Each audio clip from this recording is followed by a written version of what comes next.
ներկայացուցիչին են, եւ ներկայացուցիչին կամ այս կամ այն բանկից են զանգում, ձեր անունով վարկ է ձևակերպվել, ուզում են ձեզ օգնել։ Մենք առաջարկում ենք, որպեսզի դուք մեկ աղբյուրի վրա չմնաք, բարձ ասած, այսինքն մի անգամից ասեք, օքեյ, կախեք, ես մի հատ ճշտեմ, խոսենք։ Եվ փորձել ճշտել ինքնուրույն կերպով այդ ձեր իմացած վստահելի աղբյուրից։ Օրինակ, եթե ձեզ զանգել են, ասում ենք օպերատորից եք, անմիջապես կախել եւ ինքնուրույն գնալ, չգիտեմ, գտնել ձեր օպերատորի կայքեջում իրենց աջակցության համարը եւ ինքներդ զանգել այդ համարին։ Կամ նույնիսկ ավելի ապահով տարբերակ չալարել, վեր գնալ, չգիտեմ, տոտիկներով գնալ օպերատորի գրասենյակ, ասել դուք sense հարցով ինձ զանգել եք, թե ոչ։ Նույնը բանկերով։ Այդ մի փոքր, դե տեսեք, նախ քայլել առողջարար է,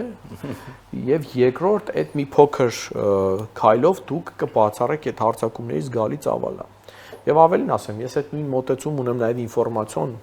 դաշտին, այսինքն երբ դուք ինչ-որ մի տեղից, չգիտեմ, Telegram-ով, TikTok-ով մի բան տեսաք, մի հավատացեք, մի հատ բացեք ձեր իմացած վստահելի լրատվամիջոցի կայքեջը, տեսեք, այդտեղ նույն բանը կա, դե չկա, որտեղ չի կարող լինել շատ օգտակար հետաքրքիր ինֆորմացիա եւ ինքը որակյալ լավ լրատվամիջոցը դրան չանդրադառնա։